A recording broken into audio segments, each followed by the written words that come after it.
Halo, selamat datang di Simple IELTS. Kali ini kita akan membahas mengenai IELTS Writing Task 2, khususnya Double Question Essay. Dalam sesi ini, teman-teman akan mempelajari 4 hal berikut ini, yaitu apa yang dimaksud dengan Double Question Type Essay, struktur dari Double Question Type Essay, cara membuat rencana sebelum menulis, dan cara menulis Double Question Type Essay. Oke, pertama-tama saya akan membahas apa yang dimaksud dengan double question type essay.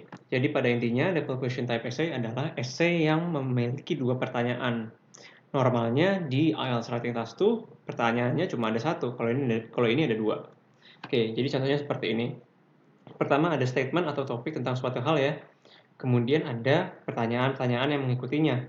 Ada dua dalam hal ini. Contohnya, saya bacakan ya. Some people feel that certain workers like nurses, doctors, and teachers are undervalued and should be paid more, especially when other people like film actors or company bosses are paid huge sums of money that are out of proportion to the importance of the work that they do. Nah, kemudian, itu tuh intinya topik ini berkenaan dengan profesi-profesi yang dianggap penting tapi kurang dihargai dan kurang penghasilannya kurang lebih seperti itu. Terutama dibandingkan dengan orang-orang profesi-profesi juga yang nggak sepenting pekerjaan profesi yang sebelumnya, tapi mereka dibayar lebih tinggi gitu. Nah, pertanyaannya adalah how far do you agree? Seberapa jauh kita setuju dan kriteria apa yang bisa digunakan untuk menentukan seberapa besar orang itu dibayar. Oke, kemudian ada instruksi yang harus kita ikuti, yaitu you should use your own ideas, knowledge, and experience, and support your arguments with examples and relevant evidence. Jadi, kita dalam menulis itu harus memberikan contoh dan penjelasan yang berdasarkan pengalaman dan pengetahuan kita sendiri. Tuh, oke. Kemudian ada dua peraturan nih yang harus kita ikutin, yaitu yang pertama, batas waktunya adalah 40 menit dan jumlah minimal kata yang harus ditulis adalah 250 kata. Oke, itu adalah mengenai penjelasan mengenai double question type essay. Kemudian berikutnya saya akan bahas mengenai cara membuat rencana sebelum menulis. Jadi karena waktunya itu cuma 40 menit, berarti kita kan harus itu terasa sangat cepat dan kita harus menggunakan waktunya seefisien mungkin. Caranya gimana? Caranya kita harus nulis dengan lancar. Caranya gimana? Yaitu kita tahu apa yang mau kita tulis. Oleh karena itu kita harus punya rencana dulu nih sebelum mulai menulis supaya kita tahu kita menulis apa. Oke, 5 menit menurut saya cukup untuk membuat rencana ya. So, spend 5 minutes to plan for your essay. Nah, ada dua hal yang perlu kita lakukan dalam bagian planning nih, dalam membuat rencana. Pertama adalah gather ideas atau mengumpulkan ide. Nah, dalam hal ini, contohnya, decide whether you agree or disagree with the topic. Untuk menjawab pertanyaan yang pertama ya, kita agree atau enggak nih, kayak gitu. Kemudian, untuk menjawab pertanyaan kedua, determine the criteria for deciding how much people are paid. Apa aja nih kriterianya yang digunakan untuk menentukan seberapa besar seseorang itu bisa dibayar. Oke, kemudian prepare synonyms for words relating to the topic. Synonyms adalah persamaan kata. Nah, kita itu harus nyiapin persamaan kata-kata yang sama atau synonyms untuk kata-kata yang ada di sini nih di written statement gitu, atau kata-kata yang berkaitan dengan topik ini. Nah, yuk kita bahas satu-satu. Pertama tentang gathering ideas. Kalau teman-teman ngelihat how far do you agree, bagian hovernya cuekin aja udah, abaikan. Fokus, say agree or disagree. Nah, kemudian dalam contoh ini ya, contoh topic statement ini, in this example, I would say I agree that there are underpaid jobs. Doctors, nurses, teachers, considering their importance. Jadi kalau buat saya pribadi, saya setuju dengan statement ini. Gitu. Nah, supporting idea-nya nih ya, celebrity dan company executives atau bos-bos perusahaan make a lot of money despite their less significant jobs compared to first group's work. Jadi selebriti dan para pejabat-pejabat perusahaan itu menghasilkan banyak uang, walaupun pekerjaannya itu nggak sepenting doctors, teachers, and nurses gitu. Nah, contohnya apa? Contohnya artis USA itu namanya The Rock, dulu main SmackDown kalau teman-teman tahu. Itu dia di tahun 2020 per film yang dia mainkan dia dapat 20 juta US dollar. Sedangkan di tahun yang sama guru-guru di Amerika Serikat, guru SMA itu cuma menghasilkan 65.000 US dollar gitu ya secara rata-rata. Kan jauh banget gapnya. Nah, itu contohkan bahwa itu mendukung pendapat saya bahwa saya agree dengan statement ini gitu. Nah, kemudian untuk menjawab pertanyaan kedua, what are the criteria to decide how much people are paid? It is difficult to determine the criteria gitu. Kalau menurut saya sih susah ya untuk nentuin kriteria yang bisa dipakai. Soalnya kenapa? Why? Because someone's income hugely depends on the money flow in the industry where he or she works in gitu. Tergantung dengan jumlah uang atau perputaran aliran uang yang ada di industri yang seorang itu bekerja gitu. Contohnya di industri entertainment, there's a huge flow of money. Tapi dibagi di industri kesehatan dan pendidikan uangnya nggak banyak gitu. Makanya ya susah juga nentuin kriterianya apa. Walaupun doctors, nurses, and teachers itu penting itu pekerjaannya. Kemudian nih contoh cara mempersiapkan sinonim. Kalau doctors and nurses kita bisa bilang medical workers atau medical professionals. Kalau teachers bisa kita bilang educators. Film actors bisa kita bilang actresses, movie stars, or celebrities. Company bosses kita bisa bilang corporation executives or firm management gitu. Kemudian huge sums of money. Nah, ini kata-kata di sini ya semuanya nih, doctors, teachers, bla bla bla, huge sums of money ada di sini juga nih. Paid huge sums of money. Itu kita bisa bilang fat bank accounts or fat checks or to be paid lucratively. Kemudian importance di sini. Itu kalau kan dia bentuknya noun. Kalau adjective dia bentuknya important. Nah, kalau noun atau importance kita bisa bilang significance. Kalau important kita bisa bilang crucial, vital, or pivotal. Oke, itu mengenai sinonim. Selanjutnya saya akan membahas mengenai struktur dari sebuah esai. Jadi sebuah esai itu umumnya terdiri dari 3 bagian, yaitu introduction, body. Nah, di sini kita jelasin secara detail atau di mana kita menjawab 2 pertanyaan ini. Kemudian conclusion, kesimpulan, paragraf terakhir. Yuk kita bahas satu-satu. Introduction itu biasanya ditulis di paragraf pertama ya, dan karena pendek kita cukup sisihkan waktu 5 menit gitu. Oke, paragraph 1, write introduction. Jadi tugas kita ada 2 di sini, yaitu paraphrase or write in your own words the written information di kalimat pertama, first sentence. Kita menulis ulang kata-kata ini, written statement tuh di sini, yang ini, dengan kata-kata kita sendiri. Kemudian bagian yang kedua yang kita perlu lakukan adalah state that you are going to explain that you agree or disagree, bisa juga. Tapi kalau saya contohnya agree ya di sini.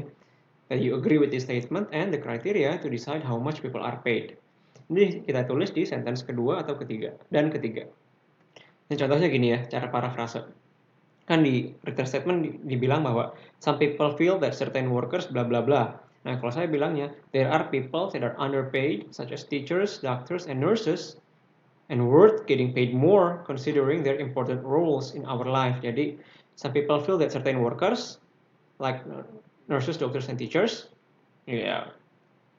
are undervalued, and should be paid more. Nah, ini artinya sama dengan underpaid gitu ya. Some people feel artinya sama dengan there are people gitu. Nah, kemudian compare to the deep-pocketed individuals, e.g. itu artinya for example, exempli gratia, atau sama juga for example, actors, actresses, and company executives gitu. Especially when other people like film actors or company bosses tuh ya, sinonimnya dari ini, are paid huge sums of money that are out of proportion to the importance of the work that they do gitu. Nah, itu bagian itu nggak saya tulis, nggak apa-apa karena ya meaningnya udah dapat lah di kalimat ini. Oke. Kemudian di sentence kedua dan 3 jelasin nih bahwa kita setuju dan kriterianya itu apa gitu misalnya kalau ada. Makanya saya bilang kayak gini ya. Berarti ini kita jawab 2 pertanyaan ini. Although I agree with this idea, tuh kan berarti saya menjawab pertanyaan ini. Yang pertama, pertanyaan yang pertama. Terus kemudian selanjutnya saya bilang untuk menjawab ke pertanyaan kedua, it is a Herculean task to determine the factors for setting the amount of money one has to pay. Hal ini merupakan tugas yang sangat sulit atau difficult ya. It is a difficult task, itu artinya sama aja dengan Herculean, artinya difficult to determine the factors for setting the amount of money one has to be paid. Susah untuk nentuin kriteria berapa orang harus dibayar gitu. Nah, ini sekarang kita bahas detailnya nih di body part 1. Nah, nanti body part 2 juga ada. Nah, di body part 1 kita tulis di paragraf kedua. Karena agak panjang 10 menit cukup sih. Nah, di paragraf kedua, sebagaimana di bagian planning tadi kita udah bahas, I agree that there is a gap of salary between more crucial and less crucial jobs gitu ya. Contohnya apa? Contohnya ada gap antara gajinya The Rock dan gajinya guru-guru di Amerika Serikat. Kurang lebih kita nulis kayak gini. Oh ya, by the way, di sebuah paragraf itu terdiri dari main idea, pokok utama paragraf itu biasanya ditulis di kalimat pertama, kemudian supporting sentences, dan contohnya intinya kalimat berikutnya itu mendukung pokok utama atau ide paragrafnya itu yang ada di kalimat pertama. Kurang lebih contohnya kayak gini ya kalau kita tulis. I agree that there is a gap between the salary amount between certain jobs, particularly when we factor in their cruciality. Saya setuju bahwa terdapat kesenjangan antara pada gaji ya, antara pekerjaan-pekerjaan pada pekerjaan-pekerjaan tertentu, khususnya ketika kita mempertimbangkan factor in itu artinya mempertimbangkan seberapa penting pekerjaan itu gitu. Nah, kemudian bagian yang kedua dan ketiga di kalimat 2 dan 3 kita tulis kalimat dan atau contoh pendukungnya. Contohnya kayak gini. For example, in 2020, contohnya di tahun 2020, Dwayne Johnson, or also known as The Rock, Dwayne Johnson atau dikenal juga sebagai The Rock, made more or less 20 million US dollars per movie, menghasilkan 20 juta US dollars kurang lebih per film gitu. Kan gede banget tuh. Nonetheless, tapi in the same year, di tahun yang sama, the average of salary of a high school teacher in USA was about 65,000 US dollars gitu. Rata-rata gaji guru SMA di Amerika Serikat itu hanya sekitar 65.000 US dollar, yang mana jauh dibandingin gajinya The Rock. Makanya saya bilang the gap was certainly noticeable, berarti kan kesenjangannya jelas tuh. Gitu. Ya, itu mengenai body part 1. Kemudian body part 2 atau paragraf ketiga, kita bisa jelasin bahwa ya kriterianya apa gitu. Orang harus dibayar seberapa besar. Tadi kan kita udah di bagian planning jelasin bahwa it is difficult to determine the criteria because someone's income usually depends on the money flow in the industry where he or she works in gitu. Contohnya kayak gini ya. Pertama, main idenya dulu. Is it good to set salaries based on qualifications? Apakah hal yang bagus untuk menentukan gaji berdasarkan kualifikasi atau kemampuan ya? Misalnya kan dokter harus menempuh pendidikan tertentu gitu, panjang lama. Nah, ideally yes, jawabannya ya secara ideal iya. Unfortunately, we do not live in an ideal world. Sayangnya kita tidak hidup di dunia yang ideal gitu ya. Kenapa begitu? Nah, ini baru kita kasih supporting argumentnya. Hal itu bisa terjadi karena one's salary usually depends on the amount of money generated in the industry that person works in. Gaji seseorang itu bergantung pada jumlah uang yang dihasilkan dari industri di mana orang itu bekerja. Gitu. Kemudian selanjutnya, even though doctors and nurses are literally lifesavers and teachers are life changers, jadi walaupun doctors and nurses, dokter dan perawat itu adalah penyelamat hidup dan guru adalah pengubah kehidupan seseorang, in a positive way ya, dalam konotasi positif, not much money flows in what they do, nggak banyak uang yang mengalir di pekerjaan mereka gitu. Meanwhile, di sisi lain, the entertainment industry in a country, industri hiburan di sebuah negara, can produce millions or even billions annually, bisa menghasilkan jutaan bahkan miliaran per tahun. Explaining why celebrities have fat bank accounts, hal itu menjelaskan kenapa selebriti kaya banget gitu, rekeningnya gendut-gendut gitu. Oke, itu mengenai body part 2. Kemudian body conclusion, ini conclusion ya, kesimpulan di paragraf 4. Ini 5 menit cukup harusnya. Nah, di sini kita nulis conclusion by restating whether you agree or disagree. Kita jelasin ulang bahwa kita itu setuju atau tidak setuju. Kemudian jelaskan ulang juga bahwa susah loh ini nentuin kriteria how much people are paid. Ini berarti pertama kita jelasin bahwa kita setuju, menjelaskan ulang bahwa kita setuju gitu ya. Kan tadi kita udah, intinya sih conclusion itu bagian meringkas apa yang udah kita tulis di body part 2 and body part 3 gitu. So in conclusion, I agree that the income of nurses, doctors, and teachers should be higher due to their meaningful impact in improving patients and students' life. Kesimpulannya, saya setuju bahwa pendapatan perawat, dokter, dan guru itu harus lebih tinggi karena ya peran mereka penting dalam meningkatkan taraf hidup pasien dan siswa gitu. Kemudian, be that as it may, walaupun begitu, seberapa jauh